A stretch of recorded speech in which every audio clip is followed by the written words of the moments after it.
Let my honesty spill out through the pages. You're listening to Escaping the Rat Race. I'm your host, Amy Leo, a singer, songwriter, and mental health educator.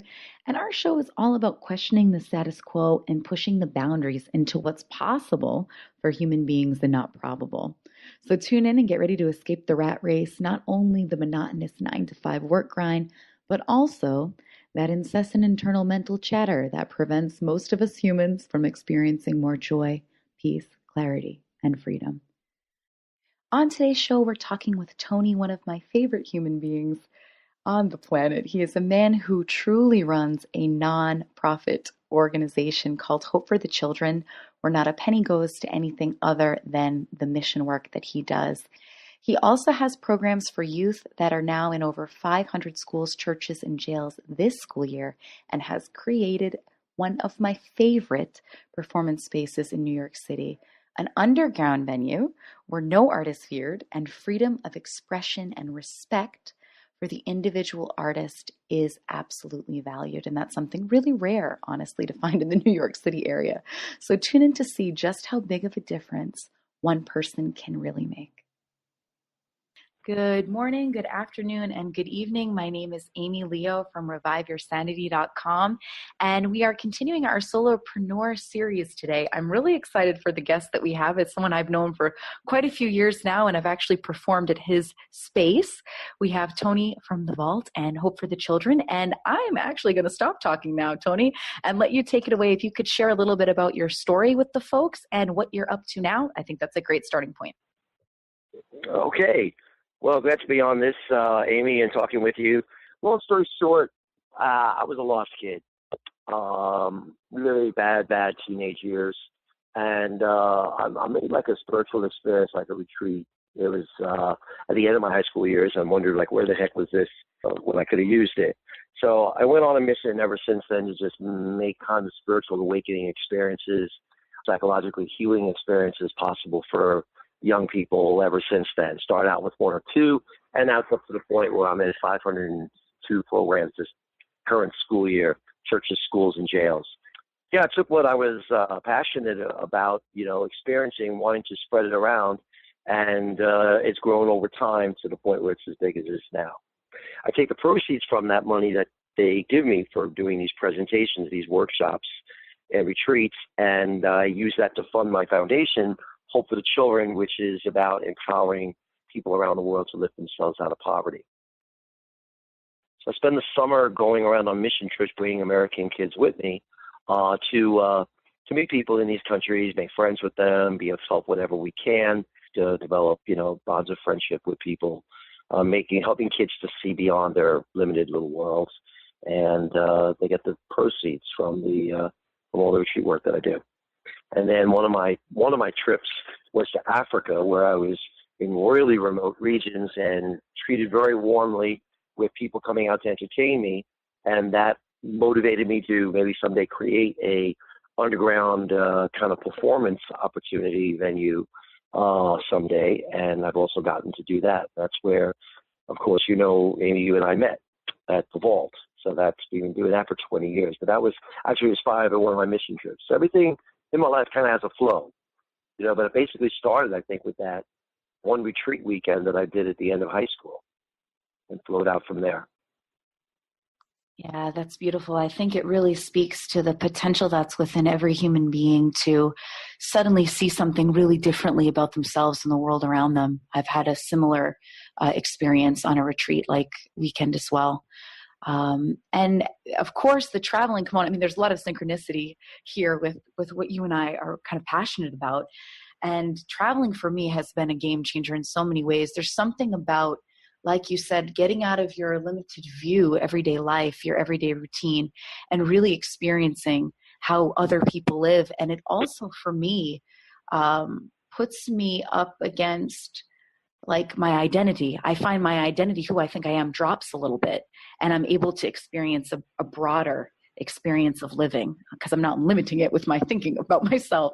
So I would love if you could share maybe one of your most memorable or touching experiences from one of your mission trips. I know you've been doing them for quite some time now, but if you could share one of your most memorable experiences bringing an American kid down somewhere. Yeah, I would have to say you might think that's a hard question, but actually, overwhelmingly, my biggest experience was the garbage dumps outside Leon, Nicaragua. Um, we have adopted a village nearby, and was informed there was a garbage dump and that there were people who live off the garbage dumps, and we wanted to bring them some relief and some love and whatever. So we had a side trip to the garbage dump, and now it's a staple of our trip to Nicaragua. But the first time I went to the garbage dump, the stench, but these people working so hard in the heat and the stench and respectfully not stealing each other's things, and it's their only way to survive. It was just seemed like so dehumanizing to me. I mean, they were totally human. They were totally dignified in the way they behaved themselves and carried themselves. I felt called to want to do more, to give more. As much as I was already committed to making a difference in the world, that whole day I just cried, uncontrollably in that garbage dump, and became even more committed to doing more to try and change the way we live on the planet, so that there is enough. Why do we have to operate in such a way that some of us are drawn down like that? And then finding out after the fact that every developing country has people that have to survive that way in the garbage dump. So it made me motivated to want to do even more to help others. Yeah, yeah, I had a similar experience when I was in India, flying over one of the major cities, and it was similar that's how people were living. And I find I speak with a lot of people, whether they're clients or friends or family, and they really see that there's changes to be made in the world. There's things they want to do, whether it's on a social change scale or even personally to share their art. But I find that people get really worked up and overwhelmed. So what advice would you give to someone who's kind of in that state where their heart, they want to do it, but there's something mentally that's preventing them from taking the next step? That's a great question. You just have to have an inner drive. You can't wait for, no one is ever going to line up and say, oh, gee, let me help you make your dream come true. You have to just accept that that's the terrain, the landscape, rather than you want to do some good in the world. I mean, every once in a while you hear a wonderful success story of somebody who is able to put something out on FundMe or whatever these various sites are, and hundreds of thousands of dollars roll in, and there's this cute little girl that wanted to do whatever, and billions of dollars came in to support her. There's always those kinds of successes, but to work within systems, to try and make, you don't want to work with, even if you try to combat a system, just expect there to be inertia, just expect there to be disinterest, and know that you have to carry yourself. You get a pat on the back, you get a little bit of help, you appreciate it, but you don't expect it. You don't expect anyone to just, like I said, just try and make it easier for you. You have to just accept there's a reason why the world doesn't function the way we want it to, because of human weakness, human inertia, the resistance of systems. Just accept that those things are in place and do what you love. If you do what you love and you have a passion to make a difference, then you'll survive the ups and the downs, the highs and the lows, and and just constantly refine what it is that you do. And, you're more liable to have it work out that way. But don't be afraid to make mistakes. Don't wait for others' support. Off the top of my head, those are a couple of things I think would make a big difference. Yeah. Does that help? Yes, for sure. I mean, that's something in my own journey and evolution as a human being that even if it's just sharing your art, right, or just singing, there's this piece of in what you're saying as well, that it really, you don't need to take it personally. It is a neutral system in the sense of this is what we've got. And, you have your art and you have whatever ability that you're at right now. But the truth is as well, when someone, at least in my experience, Tony, if someone's on stage or if someone's doing things in the world and they have that authenticity and they're in touch with their own wisdom, there's something about that is more foundational to the kind of logistics. And then people tend to find their own way through logistics. If you could share, building a business, your businesses and your career, what have been some of the major challenges for you? And what do you then love most about what you're doing? Well, if you take my retreat work, my workshop work, I mean, I'm operating. I'm willing to go anywhere in any setting, but primarily it's within the Catholic system. Now, the Catholic system is very interesting in that in the Catholic world, there's this amazing Pope Francis in charge. What's stunning is how little of what he is saying his own church should be trickles down to the grassroots level. People are out playing their own little games, playing their own little domains, and basically maybe putting him up on a pedestal but ignoring him. So one of my greatest challenges has been to try and, is just, offering programs for youth in a system that is run by many people who have no heart for the youth. That's why, the people that appreciate me use me. Other people that are threatened by what I do, because I keep it very real with young people, they're just not going to use you. And, all you need is one parent that didn't like something you said to report it to a person, and you could be in a setting for 20 years and affected positively thousands and thousands of kids. It's going to be that somebody, is going to cave in out of fear. Institutions, for the most part, operate out of fear. Many individuals do. The truly hardcore fear-based people don't like me, and they might try me once and then I'm out. So people who take me in and use me, they're basically solid, positive people for the most part. They see the value in what I do, and they're willing to keep life real with kids. So there's the obstacle of the system in responding and challenging you and giving you a hard time regarding that. With me, because I'm working with youth, I'm not a kid anymore. I mean, you mentioned before the integrity or the authenticity, and I've got that. It's not the kind of thing you should pride yourself over in life, but that's why I work with kids. I'm 61, and I'm more effective with teenagers, middle school, high school kids than I've ever been. And that's because I think I have no care or concern about whether you're going to like me, whether I'm appealing to you. I use my knowledge, I use my sense of humor, I use my life stories. I'm interested in theirs, and they know who cares about them and who doesn't. So, people that will appreciate that will see the value in what I do, and that's how it all grows. Then there's other people, you just kind of, let them go or let them be affected by somebody else who might pass word on to them by word of mouth about, what it is that I do and who I am. So I would say that what you mentioned before about authenticity is absolutely crucial, because kids can smell a phony a mile away. And especially at my age, if they're going to sense like, oh, what are you going to lay on us? What do you know? And as soon as they see, like, from the things I say, that I know them, I understand them, and I respect them, that enables it to flow in each event, and that enables the whole enterprise to grow rather than shrink. I mean, I really thought that as I would be getting older, that, some people would say, like, you're a nice guy, you do a great job, but you know what? Let's go try and find somebody else who's, closer in age to them. And some people, of course, must make that decision. But then there's plenty that don't, and there's plenty of new people that try me. So that's how you make it grow, by having a vision, a sense of like who you are and what you want to accomplish, and let everything else fall aside if they're not interested.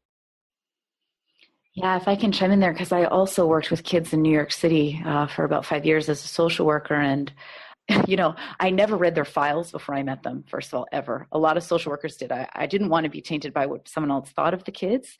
Some of the clients had histories of, violence and things like this. And I never had a problem because I did respect them. And the truth is, I really think that kids have that little spark in their eye, and they have a wisdom for themselves.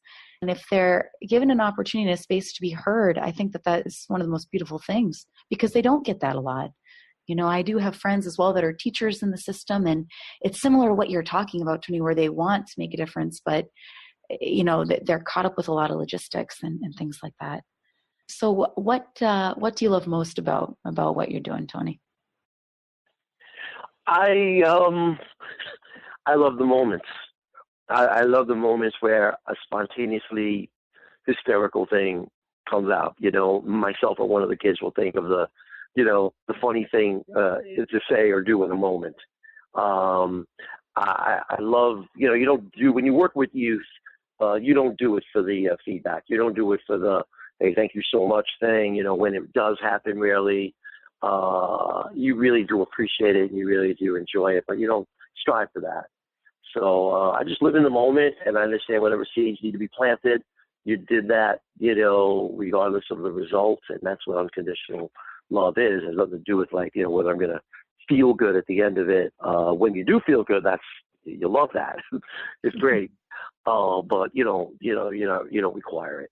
So I would say what I love most is just that more often than not, way more often than not, I walk away after a program is over and I'm like, I'm energized. I'm not drained by what I do at all. And I do it on a feverish pitch too. I mean, I'm doing 2 and 3 programs a day, every day during the school year. Yeah. Great. All right. I let's see. Oh my gosh, we're already running out of time a little bit.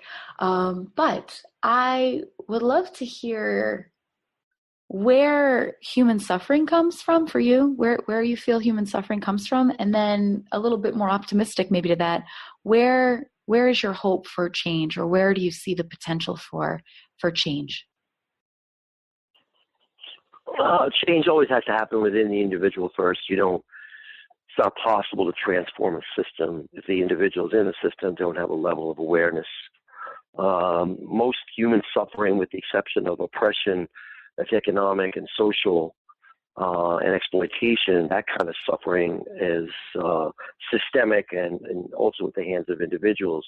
But most emotional suffering is what people put themselves through with with judgments and fear and guilt and shame and a whole bunch of toxic things that they, just dance around.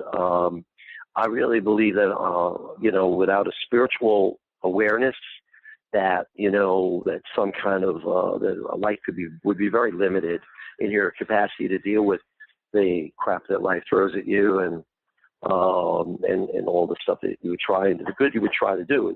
Most people set out to do good. They either just get distracted along the way or they get burned out along the way. And you need an anchor for that. And an anchor which is more than just cleverly thinking things through. Comes from emotional health in all the different ways you can find that. And I think it comes from a deeper connection to something bigger than yourself. You have to give your life for something bigger than yourself.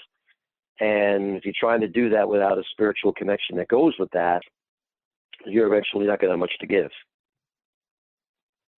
Yeah, there's something for me in my own life when I went through a really interesting relationship with spirituality. And for a little while, I was raised Catholic. And then as I started studying neuroscience and psychology, then I had more atheistic views. And let me tell you, the world was really dark, if you're believing that, if you think that, there's nothing. And then, of course, by grace, I began to see things for myself differently. And the recognition that there is a piece of me that can never be hampered by circumstance or low mood thinking, that my soul and who I am and my connectedness to the system is always there. And that the only thing that can ever make me feel that it's not there is my own conceptual thinking, which is exactly what you were pointing to with fear-based thinking and things like that. And the beauty for me in my own journey as an artist and as a business person is that I've just kind of effortlessly, as I've seen more, not that I think I'm enlightened, but as I see more in my own journey, it makes less and less sense to hang out or take seriously all the fear-based thinking because I'm making it up in the moment. It's just one interpretation out of a million and it doesn't make it truth. So in some moments I'm recognizing that, and that's really helpful for me to be graceful in the lows that are inevitable, because we are human and we're all going to experience the breath. I think there's a misunderstanding sometimes in our culture, especially with, these success stories like you were talking about, that as if these people that are rich and famous or successful, making millions of dollars and having thousands of clients, as if that somehow gets them out of being human and life is perfect for them. But if we really take a look at society, we know that's not true. I mean, a lot of my idols for music have committed suicide or have had drug addictions and things like that. So I'm absolutely in alignment that it's always an inside out process. Yeah. and what's fun is when you're speaking with someone and they start seeing that for themselves. It's really exciting for me. And there's a level of freedom, where I'm not controlled by my circumstances or by my past programming or my environment. There's a level of life that's possible that does not limit me to those things. In fact, life is unbearable when limited to those things, but that's why most people aren't happy, not healthy. But that freedom that I can decide how I will label something, how I will label myself, how I will label the circumstances I'm immersed in, that freedom. You can't usually control the circumstances in life, but how you label them. When I work with kids, I don't use the word problems. I use the word challenges and opportunities, and that's different from the way I was raised. But it's so much more powerful just to see. I always think I would have done better at math if they would have called them math opportunities instead of math problems. Yes, I agree with you on that, Tony.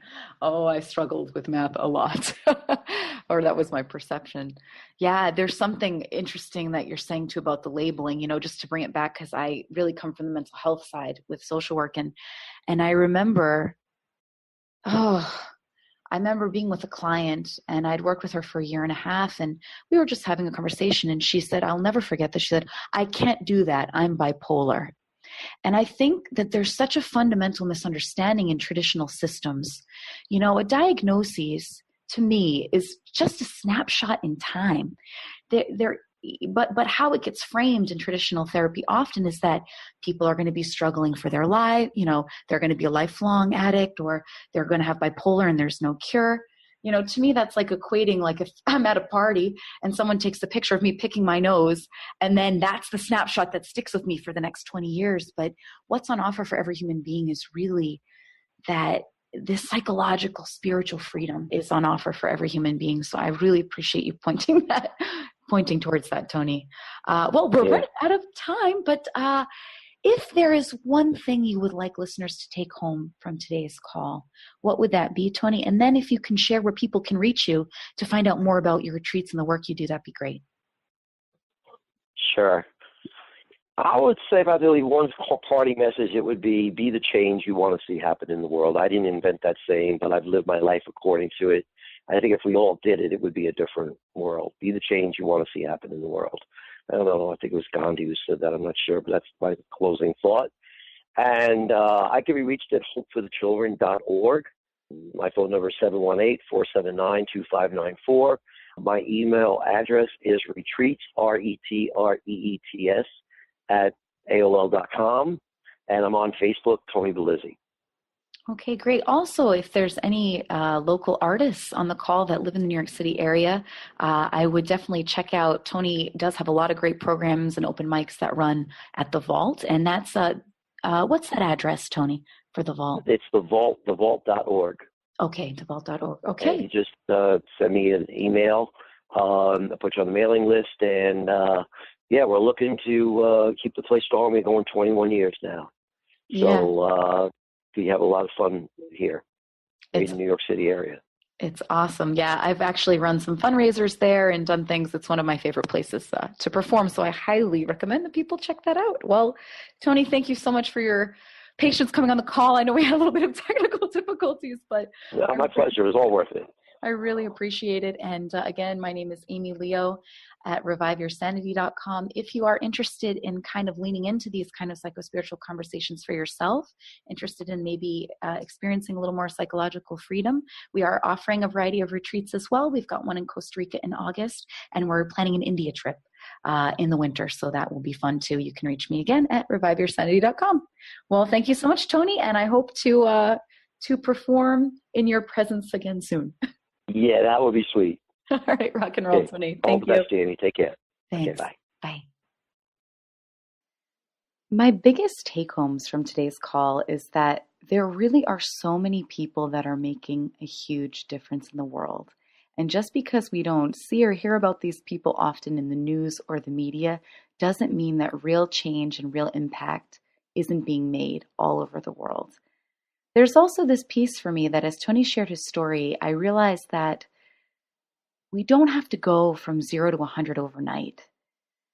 And what I mean by that is that changing the world doesn't come from the program that you want to sell or the number of followers that you have. That changing the world happens person by person, and that the only thing you're really responsible for is your own internal growth as a human being.